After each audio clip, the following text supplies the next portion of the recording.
Quand j'étais à 110 kilos, on me disait tout le temps « Mais non, mais t'es mieux comme ça, t'es mieux en obésité morbide, c'est ça qui fait qu'on t'aime. Les femmes qui sont maigres, après, elles sont pas agréables. » N'abandonnez jamais. Croyez-moi que quand on perd du poids, on se sent mieux dans sa peau. Il y a des moments avec des bas, c'est normal, c'est pas tous les jours, voilà. Mais la fierté de la fin, le mental que t'as à la fin, crois-moi, ce sera ta plus belle réussite. C'est ça, moi ce qui me gêne souvent avec le sport et le fitness, souvent je trouve que ça cache une grossophobie intériorisée. Salut à tous, j'espère que vous allez bien. C'est Justine et bienvenue dans cette nouvelle vidéo. Bon, on va parler peu, on va parler bien, on va parler français. Aujourd'hui, on va dire les termes tels qu'ils sont. Tu l'as compris en intro de cette vidéo, aujourd'hui on va parler d'un sujet qui fâche, la transformation physique.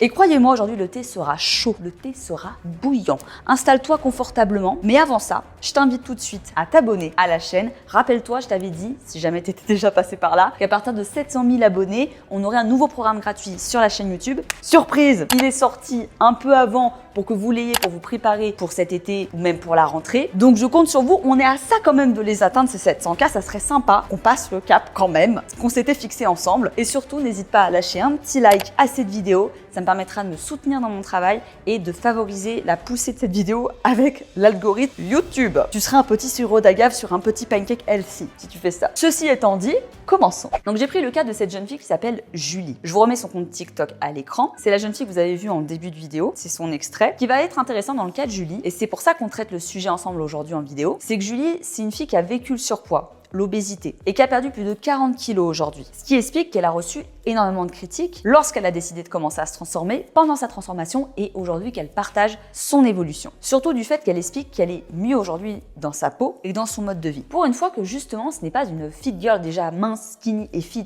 qui vous tient ce discours, mais bien quelqu'un qui a connu justement l'obésité et son cas n'est pas vraiment isolé. Ces critiques, on les reçoit tous. Qu'on a envie simplement d'arrêter de fumer, de boire moins d'alcool, de consommer plus frais, moins transformé, aller moins en soirée, se remettre au sport. Son discours a tellement fait écho qu'elle a reçu plus de 1400 commentaires justement sous sa vidéo. Et ça, c'est pas anodin. On va traduire ça clairement par personne ne veut ton bonheur ou te voir réussir. Parce que clairement, c'est ça. Ton mal-être rassure autrui, déculpabilise, facilite la vie des autres et les conforte dans leur choix. C'est un effet miroir ultra puissant et très toxique. Mais on reviendra à l'analyse un peu plus tard. Julie, lorsqu'elle décide de partager sa perte de poids, elle reçoit des messages du style « Julie, on t'aime bien comme ça, reste comme tu es. Après, tu vas devenir une femme mince, méchante, aigrie. Être mince, c'est pas toi. Toi, t'es bien parce que t'as des formes. Nous, on t'aime comme ça, Julie. » On a un peu des fois dans le cliché, vous savez, de la sitcom américaine où la grande fille mince, populaire, vient harceler la fille un peu ugly, moche, voire en surpoids. Et on a ce côté toujours péjoratif associé à la personne mince. Ça permet de se rassurer. Ça reste un mécanisme de défense. On considère que les personnes plus minces sont dans la cage des méchants, ceux qui veulent correspondre aux standards de la société, qui participent justement à cette culture de la minceur. Bien sûr qu'on va pas être en régime perpétuel toute sa vie. C'est pour ça qu'on appelle pas ça un régime. Un régime, ça a le côté privation justement dans le terme. Il faut faire des concessions, bien sûr. Peut-être manger moins industriel.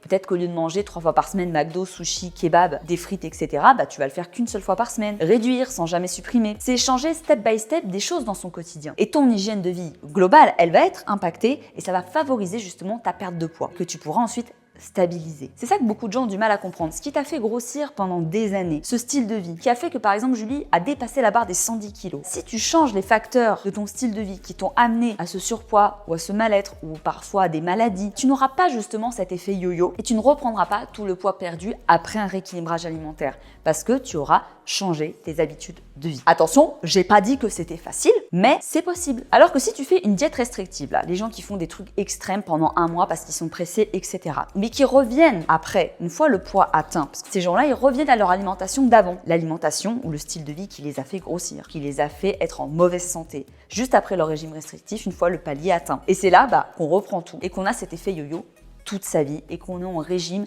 perpétuel toute sa vie. Julie, elle le dit elle-même. Lorsque vous saurez que vous aurez envie de perdre du poids, beaucoup de gens ne seront pas contents de ce que vous faites pour vous-même, sans rien leur imposer, pour vous, sur vous, alors que c'est votre fucking corps. Ça peut venir de vos proches, ça peut venir de votre famille, de vos parents, de votre chéri, de vos meilleurs amis, ça peut venir de vos camarades de classe, ça peut venir de vos collègues de bureau. C'est triste, mais c'est une réalité. Cette sensation qu'une personne qu'on connaît évolue nous ramène à nos propres insécurités, à nos propres barrières limitantes. Moi, j'ai déjà même entendu des connaissances, c'est pas des copines, c'est des connaissances, dans des soirées, etc., qui disaient « Ouais, mon mec, il a pris un peu de poids, il a arrêté le foot, bah moi ça me va bien parce que comme ça il sera moins attirant, il aura moins de chances de me tromper. On en est là. Vous imaginez comme c'est horrible de dire ça. La jalousie, la compétition permanente entre femmes que certaines femmes entretiennent elles-mêmes. Ce besoin de contrôler parfois le corps des autres pour se rassurer soi-même. Ou alors de mettre sur les épaules de quelqu'un d'autre nos propres culpabilités, notre propre frustration, leur imposer un message qui n'est pas le leur. Je vais vous donner un exemple très concret que je rencontre assez régulièrement sur les réseaux sociaux et dans mon travail en général. Vous le savez sûrement, hein, pour ceux qui me suivent, je fais du contenu fitness depuis 10 ans. On a des programmes de fitness depuis 7 ans avec Thibaut qui sont liés à la transformation physique, prise de muscle ou perte de poids ou changement d'hygiène de vie globale. On va dire que 70%, on va dire des attentes de nos clients, ça reste quand même la perte de poids. À chaque fois que je partage un avant-après d'une personne, d'un client ou même le mien par exemple, je vous le remets ici, de mon avant-après de quand j'ai commencé à aujourd'hui. Donc j'ai toujours ce putain de commentaire de merde, hein, excusez-moi, on a dit qu'on disait les termes, mieux avant. Mais qu'est-ce que je fais de ce commentaire moi? La personne elle fait quoi? Ah ok, très bien, je retourne dans mon avant. Hop, j'y vais, hein, puisque tu m'as dit. Lorsqu'une personne s'est déjà transformée, on peut dire tout ce qu'on veut, c'est pas bienveillant. C'est un non-respect de la transformation de la personne, une non-considération de son travail ou de son mal-être. Ce n'est pas parce que tu veux son corps d'avant, parce que peut-être que toi, c'est ton objectif, qu'il faut imposer ta vision à quelqu'un qui s'est transformé. Il faut parfois être un peu plus honnête avec soi-même. Ou alors très bien avant, pas besoin de changer. Mais qu'est-ce que tu en sais? Bordel de merde! Excusez-moi, aujourd'hui, je suis un petit peu vénère. C'est le genre de sujet, moi, qui m'agace, je perds la patience. Je sais qu'il faudrait que je sois au-dessus, les influenceurs ne doivent pas s'énerver. Moi, je m'énerve, voilà, ça m'agace. Pour moi, pour mes abonnés, pour les gens qui se butent, qui se changent de vie et qui ne font chier personne. Les gens qui se transposent à travers la transformation de quelqu'un. Oui, mais si elle a voulu maigrir alors qu'elle était déjà bien, bah pour moi, ça veut dire quoi? Moi qui suis en surpoids, ça veut rien dire pour toi. Ça ne veut rien dire. La personne était mal, elle a souhaité se transformer, elle partage ce que ça lui a apporté. Tu es libre ou pas de faire ou de ne pas faire. Comme je vous l'ai dit, c'est encore une fois une question d'effet miroir. Moi, j'ai rencontré par exemple des femmes qui faisaient des tailles XL voire XXL dans les campagnes qu'on a fait avec Soul Training, qui est notre marque de vêtements. Je vais vous remettre quelques photos de la campagne.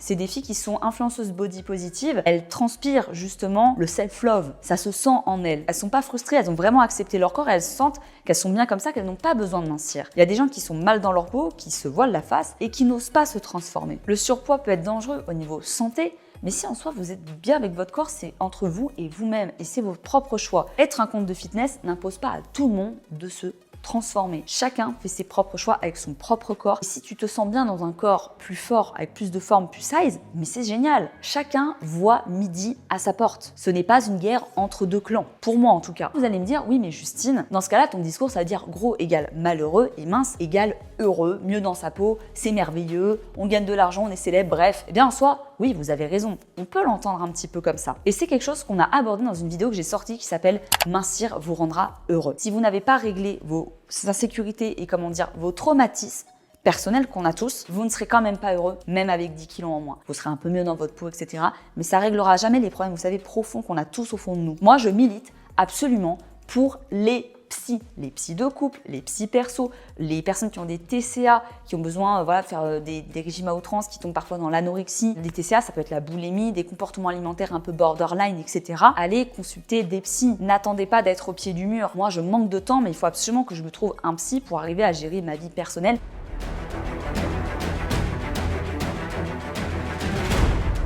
80% des gens de votre entourage ou des inconnus sur le net vont vous démotiver. Ils vont vous dire que ce que vous faites est mal, ils vont essayer de vous faire culpabiliser de vos choix de vie, ils vont vous tirer vers le bas. C'est presque un anti-body positive ce que vous êtes en train de faire. Donc c'est forcément négatif, pro-patriarcat et compagnie. C'est ça, moi ce qui me gêne souvent avec le sport et le fitness, souvent je trouve que ça cache une grossophobie intériorisée. Il faut laisser les gens faire leur propre choix sur leur propre corps. Rien ne vaut la satisfaction de se dire « je l'ai fait ». Rien ne vaut de quitter une situation qui nous rend malheureux pour se souhaiter ou s'offrir du mieux. Et je parle même pas que esthétiquement, le but c'est pas d'avoir un six-pack absolument hyper voyant. Vous l'avez vu, moi je suis pas hyper sèche, je fais pas non plus des diètes ultra restrictives à perdre 10 kilos d'un coup. Je cherche l'harmonie entre forme et on va dire dessin musculaire sur ma shape. Mais jamais j'irai niquer la santé et mon mental, ma santé mentale, pour avoir un six-pack coupé au couteau. Voilà, j'aime la bouffe, j'aime la vie. L'équilibre entre objectif sportif, esthétique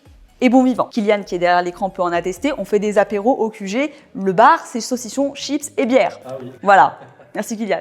Ce qui est justement intéressant dans le cas de Julie, c'est qu'elle, en fait, finalement, elle a le droit de dire qu'elle est mieux aujourd'hui parce qu'elle a perdu 40 kilos. Je vais prendre mon exemple un peu plus personnel. Lorsque je partage mon avant-après, j'avais que 10 kilos à perdre, donc je n'avais pas à me plaindre. Sans comprendre qu'une situation n'est pas forcément liée à un poids à perdre, mais plus à comment tu te sens dans ton corps. Tu peux très bien avoir un poids de 10 kg, mais 10 kg de gras, et avec le même poids, tu serais mieux avec du muscle, parce que c'est esthétique, c'est comment toi tu te sens, c'est la fatigue, c'est la vitalité, c'est la concentration, c'est les cheveux, c'est la peau, bref, c'est un peu tout en fait. Moi, à l'époque de mes plus 10 kg, 12 kg, j'étais mal dans ma peau, je faisais presque une dépression post-rupture, j'étais perdue, j'étais beaucoup plus jeune aussi, c'était il y a 10 ans, j'avais une mauvaise hygiène de vie, j'ai fait tous les mauvais choix sportifs et alimentaires possibles, j'ai fait toutes les erreurs. Alors quand on me disait t'étais mieux avant et que je sais dans quel état d'esprit j'étais avant, je peux vous garantir que c'est quelque chose que tu prends de manière hyper violente. Et c'est pour ça que si jamais vous voyez des fois que je réponds un peu fort sur Instagram, c'est parce que ce genre de commentaires n'ont pas lieu d'être. En clair, ce que j'ai envie de partager, c'est quelque chose que je n'arrête pas de dire, c'est que vous avez le droit de vous transformer. Ça veut pas dire que vous allez finir comme une compétitrice de body ultra sèche et dopée qui peut monter sur scène, mais ça veut dire que vous allez pouvoir encore plus vous accepter en passant par le changement. C'est aussi une manière de se dire je m'aime,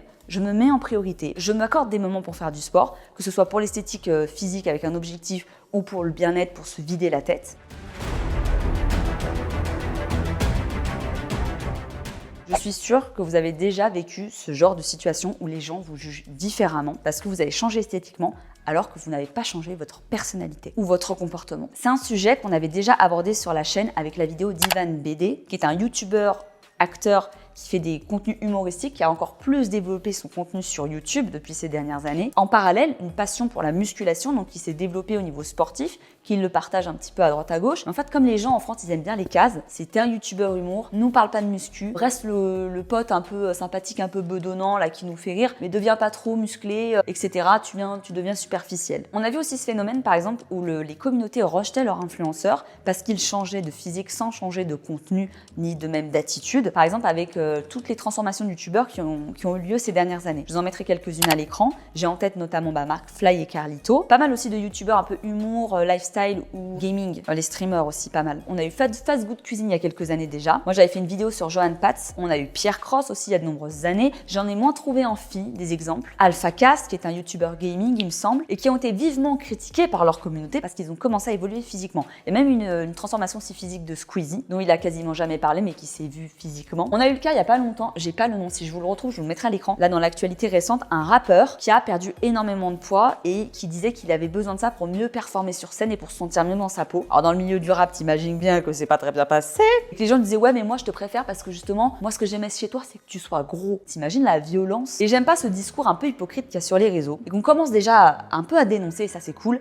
C'est que le body positive, c'est tous les corps sont beaux. Surtout les personnes plus size, parce qu'ils étaient beaucoup discriminés. C'était aussi ça un petit peu le cœur du mouvement au départ. Mais tout le monde est beau et gentil, sauf les personnes minces et musclées. Elles, c'est des putes. Elles, c'est des connasses. Et en plus de ça, quand c'est des youtubeurs qui partagent leur transformation de leur communauté, indirectement, ou même presque directement, puisqu'ils influencent leur communauté, et ça va donner envie à certains jeunes, qui suivent souvent ces mecs, Michou, etc. Il y a eu plein de youtubeurs qui ont un peu évolué ces dernières années. Ils vont avoir envie de faire la même chose. Donc il y a des jeunes qui vont faire simplement par mimétisme et qui peuvent avoir des côtés négatifs de l'impact, de l'influence de leur youtubeur préféré, et d'autres qui n'ont jamais osé le faire. Telle personne l'a fait.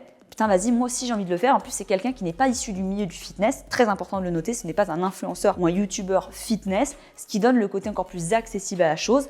Et ces personnes-là qui prennent parti ou qui postent des vidéos parlant de leur parcours prennent le risque aussi d'être critiqués sur leur méthode puisqu'ils ne sont pas eux-mêmes connaisseurs du milieu. Mais je trouve ça quand même toujours très courageux et c'est bien de parler à son audience de qu'est-ce que ça nous a apporté dans notre vie alors qu'on n'est pas connoté influenceur fitness de base. On a eu également un autre phénomène qui s'est déroulé plutôt chez les influenceuses body positive elles-mêmes qui pour X ou Y raisons, donc des influenceuses parfois très très size, ont dû perdre du poids. Que ce soit pour des raisons de santé, pour des raisons perso, pour des raisons d'esthétique. Et elles se sont par contre, elles, fait absolument défoncer par leur communauté. Elles qui étaient l'étendard de justement de la norme un peu plus size, on peut être belle, on peut s'assumer avec des formes très très size, en fait elles prennent ça comme un couteau dans le dos. Ce discours que tu nous tiens depuis des années, finalement aujourd'hui tu peux plus le représenter. Même si je trouve ça un petit peu injuste, parce que l'un n'empêche pas l'autre. Ce n'est ni une vendue, ni une traîtresse, ni une menteuse pour autant. Alors peut-être que certaines oui, j'ai pas suivi tous les dramas américains, d'autres chaînes s'en chargent bien mieux que moi, mais du coup, est-ce que ça enlève aussi tout le self-love que la personne a voulu partager à sa communauté pendant des années et qu'elle s'applique encore à elle-même, même si elle fait 10, 20, 30 kilos de moins. Et il y a certaines youtubeuses qui se sont dit justement, elles se sont enfermées dans ce discours-là pendant des années, ne se sentant plus le droit, la liberté de perdre du poids si elle le souhaitait, parce qu'emprisonnée justement dans ce discours et cette aura de body positive qu'elle donnait à leur audience. Alors bien que le culte de la minceur soit omniprésent sur internet, dans les magazines, dans les médias, je sais que j'y participe aussi en tant qu'influenceuse fitness parce que forcément le contenu que je partage, comme je vous l'ai dit, comme 70% des demandes, c'est dans la perte de poids, ça participe à donner des conseils autour de la perte de poids. Quand on tombe sur un contenu de ce style-là, sans forcément comprendre un petit peu l'univers de la personne, on se dit en fait, on voit tout le temps des conseils pour perdre du poids, est-ce qu'il faut que je perde du poids? Ça peut se comprendre. Le plus important, c'est toujours de se dire, est-ce que j'en ai vraiment envie ou pas forcément? Il y a des gens, ils ont envie de perdre du poids 1 à 2 fois par an, petit coup de motivation, mais le reste de l'année, c'est vague parce qu'au fond d'eux, ils n'en ont pas envie vraiment et c'est ok. Tout le monde n'est pas obligé d'avoir envie de se transformer. Il y a des gens qui se mettent aussi en quête d'objectifs irréalistes, inatteignables et réalisables, ce qui va avoir pour conséquence de leur faire perdre toute confiance en elles et d'estime d'elles-mêmes. Ceux qui veulent améliorer leur style de vie le peuvent et en ont autant le droit que les personnes qui ne souhaitent absolument pas le faire. C'est ça que je voulais dire. C'est un peu long, I'm so sorry, mais vous avez compris l'idée. La transformation de quelqu'un lui appartient. Et je vois beaucoup trop de personnes se restreindre à se lancer dans le sport par la peur des moqueries, du jugement, le fait d'amener ta gamelle au travail, où on va te dire haha t'es haricots verts, de refuser un verre en soirée alors que les gens ils ont qu'à boire leur verre, que lorsque tu vas dire ce soir je vais à la salle, tes copines elles vont se moquer, tout ça moi je l'ai eu, ou que tes parents ou dans ton foyer, ton conjoint, ta chérie, tu te dis ouais tu me saoules avec ta diète, avec tes légumes, tu me saoules, tu passes trop de temps au sport, etc. On a peur de se sentir isolé, seul. Se transformer ça demande du courage. Et le message global de cette vidéo, c'est que la vie elle est trop courte pour pas passer à l'action et avoir des regrets. Faites les choses vraiment pour vous. À toi qui me regarde, qui a peut-être envie de changer de vie, qui a peur de passer le cap, laisse-toi cette chance. Il n'y aura jamais de bons moments. Et à toi qui a pas envie de changer de vie, reste comme ça, il n'y a pas de souci, c'est ok. On n'est pas opposés, ni en guerre, ni dans 2 clans séparés. Si j'avais écouté tous les gens qui à l'époque m'ont dit reste comme t'es, t'as pas besoin de changer, si j'avais eu peur du changement, je serais encore restée comme la Justine il y a 10 ans, même 12 ans, frustrée, jalouse des autres, qui accuse la génétique, ma morphologie. Je me serais jamais lancée sur les réseaux sociaux, j'aurais jamais monté mes entreprises avec mon conjoint, j'aurais jamais quitté justement le job que j'avais dans le commerce et je me serais sûrement pas lancée sur YouTube. Ça, je peux vous le dire. Et encore aujourd'hui, lorsque je me lance des challenges personnels comme ma sèche, c'est juste vraiment des petits objectifs challengeants au niveau esthétique. On me dit toujours que j'en ai pas besoin. Et lorsque je réussis cet objectif, on me demande comment j'ai fait. La vérité, elle est là. Dis-moi dans les commentaires quels sont les pires commentaires que tu as reçus de ton entourage ou même sur Internet lorsque tu as commencé à partager ton envie de transformation. On est là en commentaire pour se soutenir. On est ensemble. Rien ne sera facile, mais tout est possible. Ça vous demandera de faire des choses inconfortables, certes, mais le jeu en vaut la chandelle. Abonnez-vous à la chaîne. On se retrouve la semaine prochaine pour une nouvelle vidéo. Je vous embrasse.